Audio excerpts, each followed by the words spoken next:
The night he stumbled back into my life, I wished I had never died for him. But then again, love never asked for permission, not even from death. Ethan Reyes was a ghost I thought I'd buried with my last heartbeat, and yet here he was alive, breathing, and looking at me like he'd waited centuries just to find me again.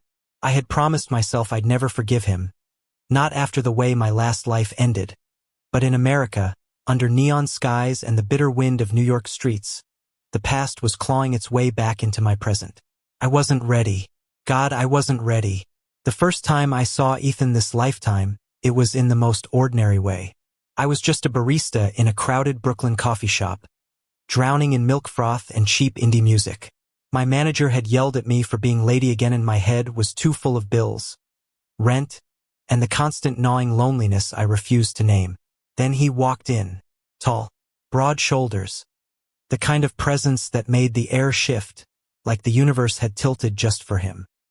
His leather jacket clung to him like a second skin, his hair damp from the rain outside, and when his eyes lifted, those impossibly familiar dark eyes, it was like my chest forgot how to expand.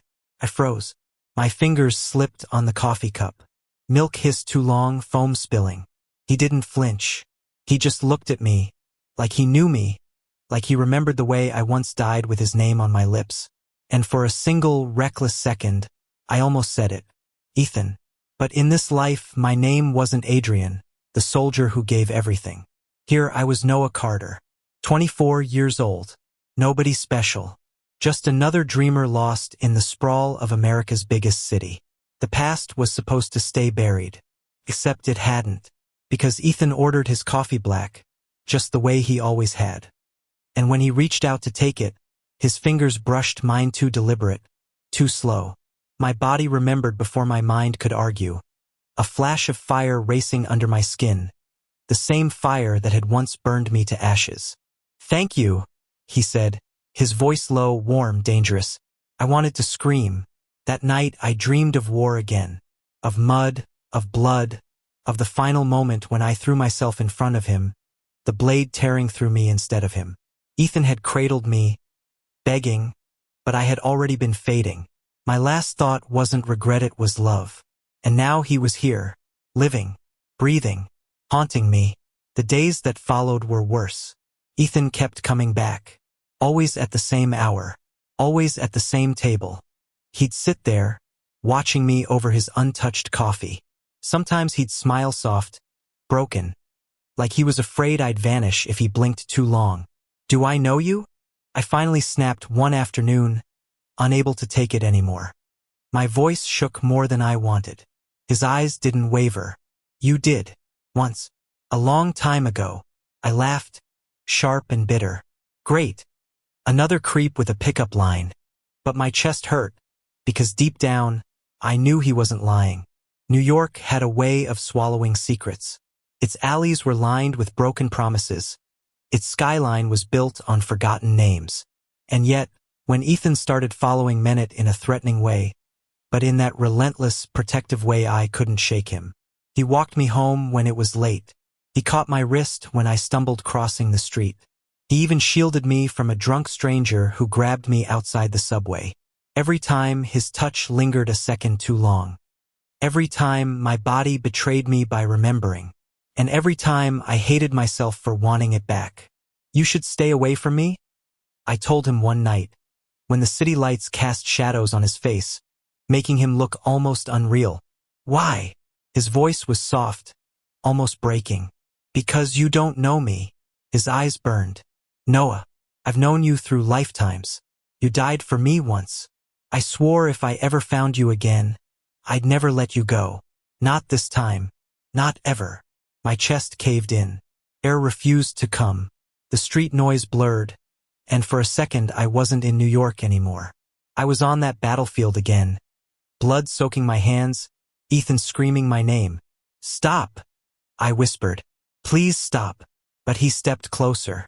His hand hovered near my cheek, trembling, as if the world might shatter if he touched me. "You remember me," he said, almost desperate. "Don't you?" I wanted to lie. I wanted to say no. But my silence was already the answer. That night I didn't sleep. Instead, I sat by my window, staring at the city that never rested. My heart was a mess of contradictions. Anger, fear, longing. How dare he come back now? How dare he tear open wounds I'd spent lifetimes stitching shut? But the truth was cruel. I had never stopped loving him, not even in death. And so began the unraveling. Every day Ethan pressed closer into my life. He wasn't subtle about it. He didn't try to hide the way he looked at me, the way his voice softened only for me. Sometimes it infuriated me. Sometimes it made my chest ache with something dangerously close to hope. But shadows weren't done with us. Fate had never been kind, and I should have known better than to think it would be different this time. Because just as Ethan vowed to protect me, the past began clawing its way into the present, dragging with it enemies I didn't know I had in this lifetime. And somewhere in the middle of it all, I realized the truth. I hadn't just died for Ethan once. I might have to do it again. He showed up again the next day.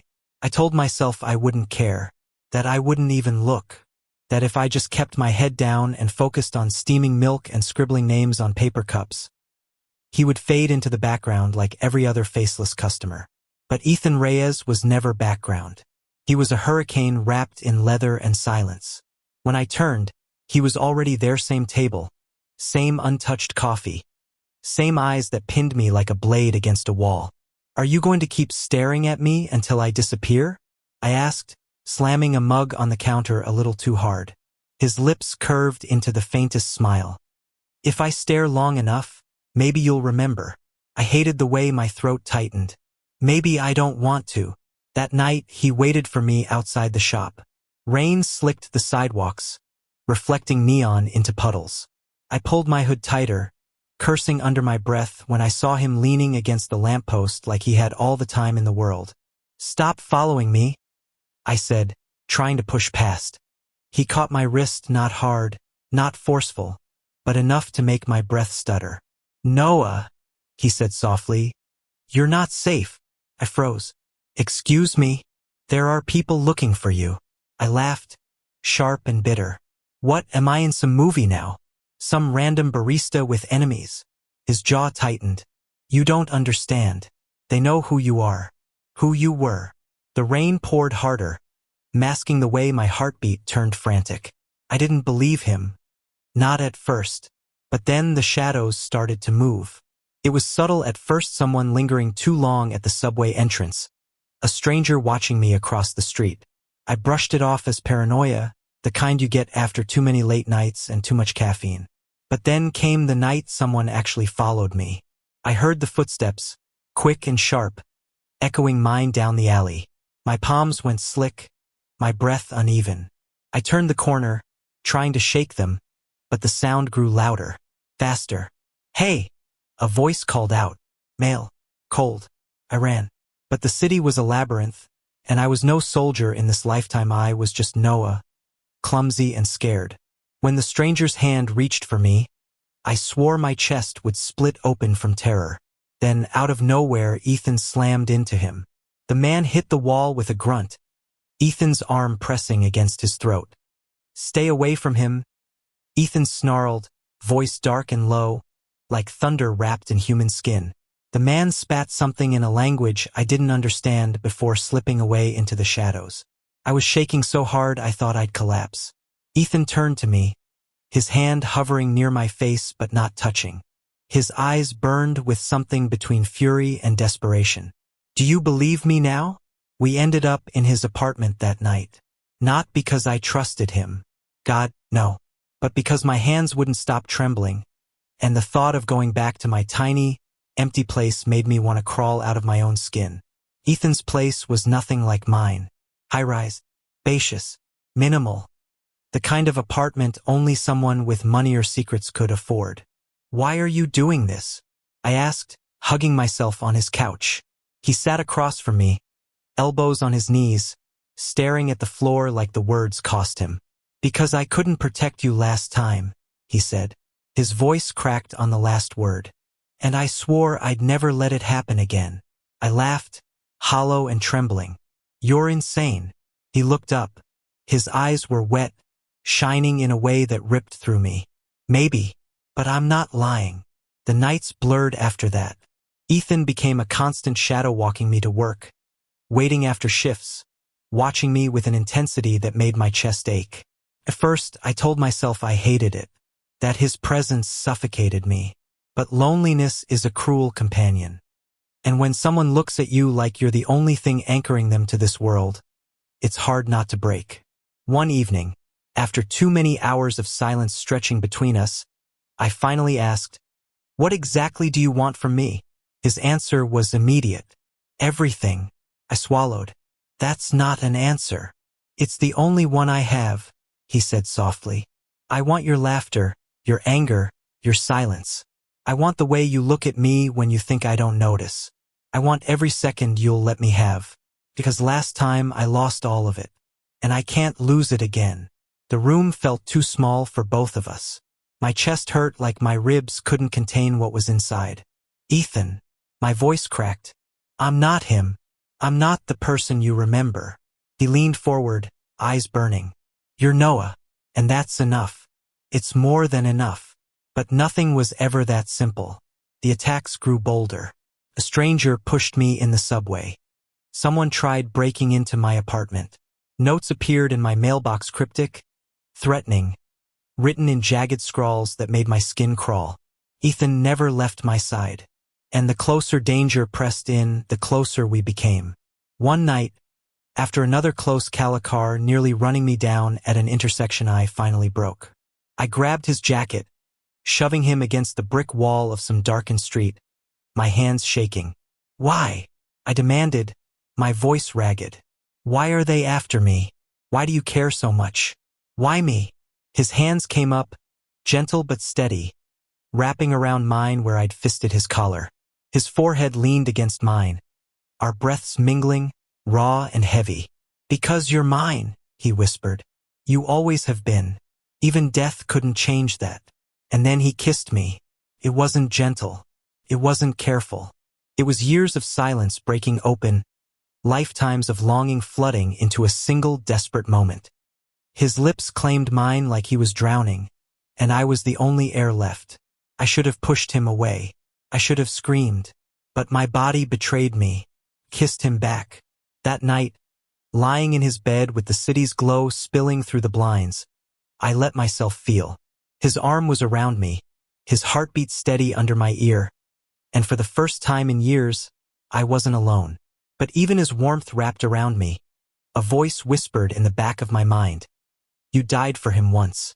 Will you survive him this time?" The next morning, I woke with his arm draped over me. For one fleeting second, I forgot the chaos outside. I forgot the threats, the shadows, the gnawing fear that had taken root in my stomach.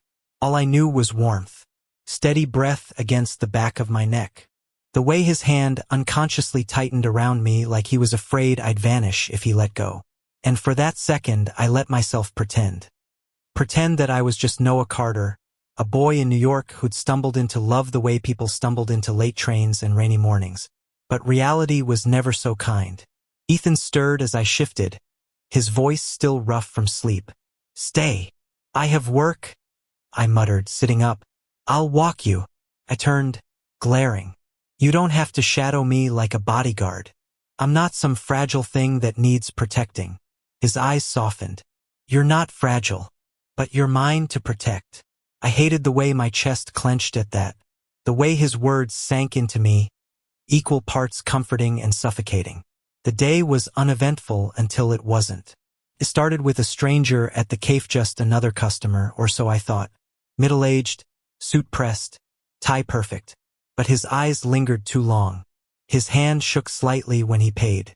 And when I glanced at the cup I'd written his name on, my stomach dropped. It wasn't a name. Just a single word, scrawled in block letters. "Traitor." I froze. My palms went clammy, the letters burning into my skin like fire. Ethan appeared out of nowhere, taking the cup from my hand. His eyes narrowed, his jaw tightening as he scanned the word. Without another word, he tossed it into the trash, grabbed my wrist, and pulled me outside. "Who was that?" I demanded, stumbling after him. "Not important." His voice was clipped, Cold. Not important? He just called me a traitor. His grip tightened. Which is exactly why you need to trust me. Trust. The cruelest word in existence. I wanted to. God, I wanted to. But every time I looked at him, I saw the blade, the blood, the battlefield. My death. And yet, every time he touched me, I melted. That night, I confronted him. He was pacing the apartment, tension radiating off him like heat. I leaned against the doorway, arms crossed, trying to keep my voice steady. You know something you're not telling me. He froze. Ethan, tell me the truth. Who are they? Why are they after me? Why do they call me a traitor? For a long moment, silence stretched between us, thick and suffocating. Finally, he turned, his eyes shadowed. Because in our last life, he said slowly, you betrayed them to save me. The words hit like a punch. What? You gave up secrets. Information that cost lives. You chose me over them. And they never forgave it. Not then. Not now.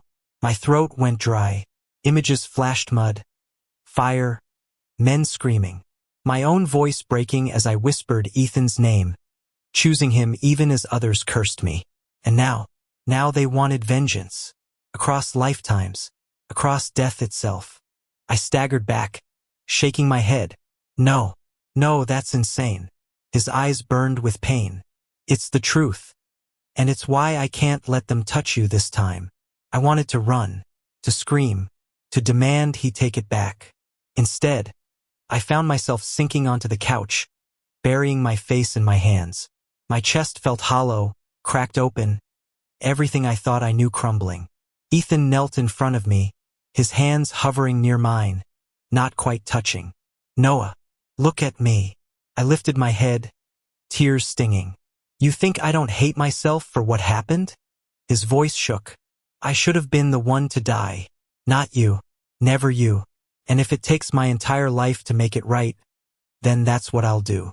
I'll burn the world if I have to. Just don't push me away again. His words shattered something inside me.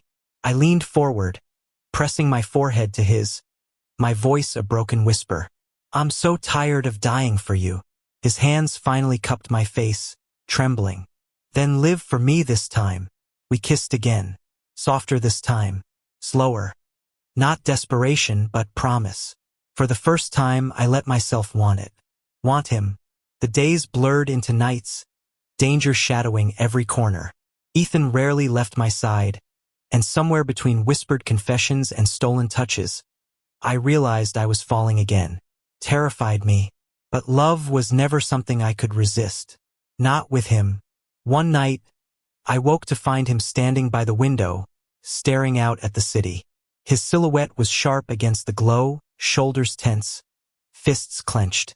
Can't sleep, I asked softly. He turned, eyes heavy. They're closing in. It's only a matter of time. My stomach nodded. Then what do we do? He crossed the room, sinking onto the bed beside me. His hand brushed through my hair, tender in a way that made my chest ache. We fight. Together. But fate had a cruel sense of humor. The next evening, as we walked home, headlights flared. Tires screeched. A black SUV swerved onto the sidewalk. Get down! Ethan roared, shoving me against the wall just as the first shot rang out. Glass shattered. People screamed. My ears rang as I crouched, heart pounding. Ethan shielded me with his body, pulling a weapon from his jacket because of course he had one. The attackers poured out, masked and armed. Ethan fired back, sharp and precise, his body moving with lethal grace.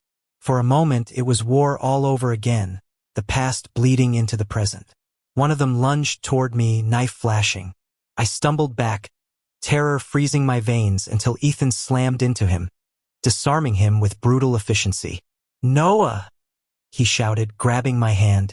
Run! We tore down the alley, the city a blur of shadows and gunfire. My lungs burned, my legs screamed, but I didn't stop. Not while his hand was in mine, pulling me forward, grounding me. By the time we lost them, collapsing against a graffiti-stained wall, I was shaking so hard I could barely breathe. Ethan's chest heaved, his eyes wild. His contacts, his safe houses, his endless precaution set was all a blur of sleepless nights and adrenaline. And through it all, Ethan never left me. Sometimes, I woke to find him watching me, eyes hollow but burning with the same vow he kept whispering. I won't lose you again. I wanted to believe him, but the enemy wasn't giving up. It all came to a head one stormy night. We were cornered in an abandoned warehouse by the docks. Rain slamming against the metal roof like gunfire. The men who hunted us were relentless, faces covered, voices sharp with fury. They weren't after Ethan. They were after me. Why me? I shouted over the chaos, crouching behind a stack of crates as bullets ricocheted. My voice cracked with panic. Why can't they just let me live? Ethan crouched beside me, his hand gripping mine tight enough to hurt. His face was grim, drenched with rain and sweat. Because you chose love over loyalty, he said. And in their eyes, that's the worst betrayal. His words were a knife. Sharp, merciless, true. The fight was brutal. Ethan moved like a man possessed, every motion precise, every shot an act of desperation to keep me breathing. But there were too many of them. Too many shadows from a past that refused to stay buried. One of them got close. Too close. I saw the glint of steel before Ethan did. Without thinking, I lunged. The knife cut deep into my side. Pain exploded, white-hot and blinding. Ethan's roar shook the walls as he tore the man away, but I was already crumpling, blood soaking my hoodie. Noah! He caught me before I hit the ground, his hands frantic, pressing against the wound. No, no, no, don't you dare do this to me again. Through the haze of agony, I saw his face raw, broken, the mask of control ripped away, and I realized this was the moment. The same moment as before, except this time I had a choice. I'm not leaving you, I gasped, clutching his jacket with what little strength I had. Not this time. His tears mixed with rain as he bent over me, trembling. Then hold on. Please, Noah. Hold on. The world blurred. Sirens in the distance. Footsteps retreating. I don't know how he got me out, how he carried me through the storm. All I know is that when I opened my eyes again, I was in a hospital bed, the smell of antiseptic sharp in the air, machines beeping steadily beside me. And Ethan was there, always there. His head rested against my hand, eyes red from nights without sleep. When he realized I was awake, relief shattered across his face. You scared the hell out of me, he whispered, pressing his forehead to mine. I tried to smile, weak and broken. Guess I'm consistent. His laugh was choked, half a sob. Don't you dare joke about this. You don't get to leave me. Not again. Not ever. Recovery was slow, painful, but Ethan never left. He fed me, sat with me, argued with doctors on my behalf. Every moment, every breath, he was there, as if he could keep me tethered to life by sheer will alone. And somewhere in the quiet of those nights between whispered stories, tentative laughter, and the brush of his lips against my knuckles, I realized something. This wasn't about debt anymore. It wasn't about sacrifice or promises forged in blood. This was about love. Real, raw human love. And for the first time in 2 lifetimes, I let myself accept it. Weeks later, when I was strong enough to walk again, he took me to the roof of his building. The city sprawled below us, lights glittering like stars caught in steel and glass.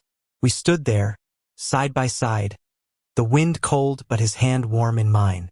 No more running, he said quietly. I squeezed his hand. No more dying. He turned to me then, eyes softer than I'd ever seen. Noah, you're my beginning and my end.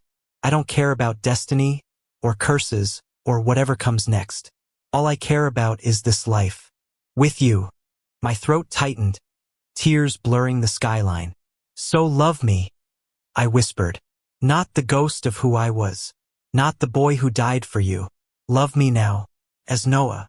His answer was a kiss, slow, deep, infinite. The kind of kiss that tasted like home. For the first time, I didn't feel like a sacrifice. For the first time, I felt like a choice. And this time, I chose him too. We went back inside before dawn. Our bodies weary, but our hearts finally light. The storm had passed. The shadows had retreated. And though the world would always hold dangers, for now we had this. A second chance. Promise kept. A love reborn. And I knew, as Ethan wrapped me in his arms and I let myself finally rest, that no force past, present, or future would ever tear us apart again. Thank you for listening. If you find it interesting, please like and subscribe to follow the next stories.